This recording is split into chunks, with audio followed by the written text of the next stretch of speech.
turn our attention to the multiple impacts of the current world economic climate and challenges that are facing the global economy. Analysts have described the latest in terms of a hiking interest rate cycle worldwide, the rising cost of living, slow economic growth, as well as high inflation as the perfect storm. Impact Group CFO Stephen Rushton speaks to us about all these matters. Thank you so much for your time, Stephen. First, let's start with the global inflation. We are at least starting to see an ease in the likes of the U.S. In South Africa, marginal drops, but still at record level highs. What's to be said about the current climate and what can be done further? Oh, good morning, and thank you so much for having me. So I think the current climate is a really interesting and a challenging one. And I think it's so interesting to see that no two crises are ever the same. And the crisis that we're in right now, for every parallel that it has with the previous crisis, it's got differences. And I think that's what's so unique about the situation that we're in at the moment. And I think you're exactly right. Globally, it does seem like we've reached the peak of inflation. And even locally, most economic forecasts seem to indicate that we've just come over the peak of inflation. But what's underlying the details of that, I think, is what's so important. And I think we're seeing so many different movements within food inflation. And one of the really strange dynamics we've seen there is this dislocation between producer price inflation and consumer price inflation. And we've seen producer price inflation significantly higher than consumer price inflation these past 6 months. And I think that's created some really challenging dynamics.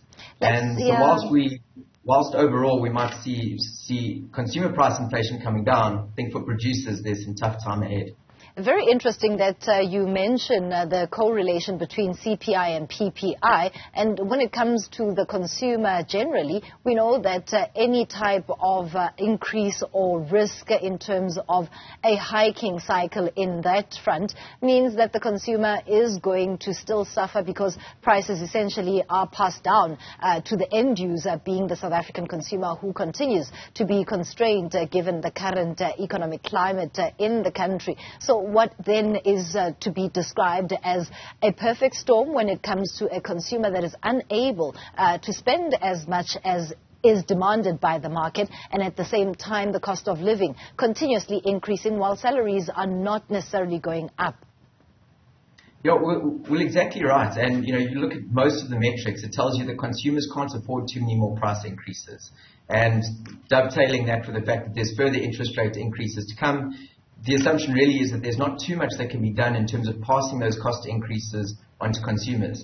And so what that naturally means is it's going to mean that producers are going to see their profit margins being squeezed. And so that's going to force producers to either innovate and come up with smarter ways of doing things where they can absorb those cost increases by becoming more efficient. Or the other side of it is that I think we're likely to see a number of producers go out of business. And that's got a knock-on longer-term effect in terms of reduction in food supply.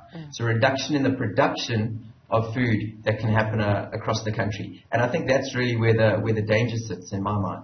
How much of a danger is posed currently on the side of producers, and particularly food producers, when it comes to that near-term outlook? So I think it's significant. So we work with a number of producers day in, day out whose margins have been squeezed month on month for the past 6 months and are really at a place now where they can't take any more pain. And that's got the very severe effect of a number of them having to close down. But it's also got the effect that those who do survive will not be in a position to further invest in capacity. So on both of those fronts, I think we'll end up seeing a lower production capacity in the years to come. And that's not something that unwinds very quickly. It's something that will take months, perhaps even years in many instances, to see producers rebuild that capacity and see the same levels of food production come on stream in the years ahead. Something else that's impacted producers and is not going to go away overnight is the geopolitical unrest that we've seen with the war between Russia and Ukraine, as well as the impact thereof. We are still feeling the effects of it, and I'm interested in finding out the long-term effects of all this on the global economy. And within that, we obviously face so many specific risks as South Africans and in our own context. But it's so true to say that it's actually those geopolitical risks that probably play a far bigger role than the risks we face locally here. And within that, what Russia or the US or China or North Korea or anyone else does next is very much outside of our control. And no doubt is going to have huge and lasting implications for all of us. And so at the end of the day, all we can really do as business is to ensure that we've best understood what the potential scenarios are at play. And then from there, we then go and control the controllables. So we come up with the best possible plans to mitigate whatever situation is likely to arise and make sure that we've got backup plans for those black swan events that may well still be ahead. And some of those backup plans with regards to the likes of production of food, or the likes of wheat and oil, has brought up a debate around localization, much as it did at the time of hard COVID lockdowns. Where do we stand in that regard? Is it still a far-gone conclusion that we are unable to start at this stage? So I think there is that element. I think the other element is realizing that we're part of a global economy. So like it or not, when there's a food shortage in Europe, our producers are going to look for opportunities to export because prices are going to be higher there. And so it's not really a question of just localization translating to local food security, because as part of a global economy, unless the global food security problem is dealt with, localization isn't necessarily going to solve it, because there's always going to be a way that produce and funds find their way across border when demand does start outstripping supply. And I think so often it's a question of what we as businesses can do to be softening the impact of these macro factors on the people that we employ. We've seen some amazingly innovative solutions from some of our customers who have gone and increased the subsidies that they're providing to their employees for eating at the office in staff restaurants. We've seen some of our clients take up an offering where we'll go and produce basic food items for them at far cheaper prices than could be done at retailers, as well as saving the employees the transport cost of going to the shops. And so I think so often it's important for us to take those macro impacts and to translate them to how they impact the people who are around us, and ensure that we can do what we can to soften that impact. That's comforting to know, and it speaks to the resilience that we often hear about within the world markets. And much of the current economic climate has been compared to the 2008-2009 global crisis.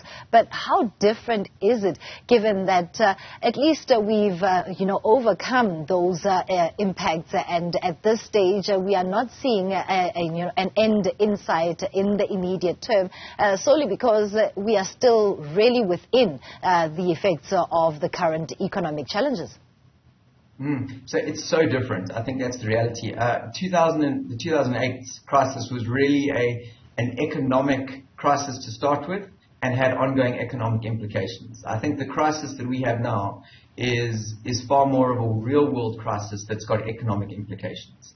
And it's that combination of so many factors. So it's a combination of the after effects of the pandemic, government stimulus since the global financial crisis up until now, heightened during the pandemic, trying to be unwound in the markets, together with Russia's invasion of Ukraine and all of these other elements that have contributed to the crisis that we're in right now. I think what makes it so unique, though, is that it's this stagflationary world, so this low growth, high inflation world, and that puts people in a very different mindset. When prices are going up, but you can't see your business or you can't see your own personal circumstances getting any better in the foreseeable future, I think that puts people in a mindset that creates its own unique set of circumstances that we face in this crisis. Lastly, let's talk about the recent improved activity that we are seeing on the world scale. Number one being China, at least indicating that there'll be an ease in lockdown regulations. And then we saw the inflation that is easing out in the U.S., and that already has sparked some talk around interest rates being hiked at a lower pace than the aggressiveness that we've seen over the last couple of months.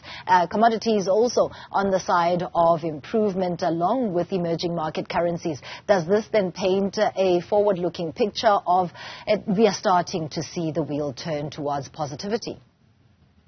I think it certainly does. But if we look back 6 months ago, I don't think any of us would have foreseen the current crisis as being as severe as it's turned out to be. So it may well be too soon to say also. And I think it's very unknown as to what further steps China will take with respect to their lockdowns.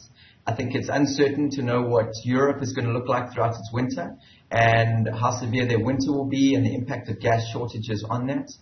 I think knowing what Russia's next steps could be with respect to the Ukraine and the knock-on effects that will have on fuel and food and other dynamics, supply chain dynamics, I think are really unknowns. And so whilst the signs right now are certainly promising and there's a lot of indicators that we may have turned the corner, I think it's too soon to say that we're definitely out of the woods. Thank you so much for your insights. That is Stephen Rushton, who is the CFO at the Empact Group, talking to us about the global economic landscape, the climate, the dynamics, as well as the activity that we are seeing of late compared to the last couple of months of 2022.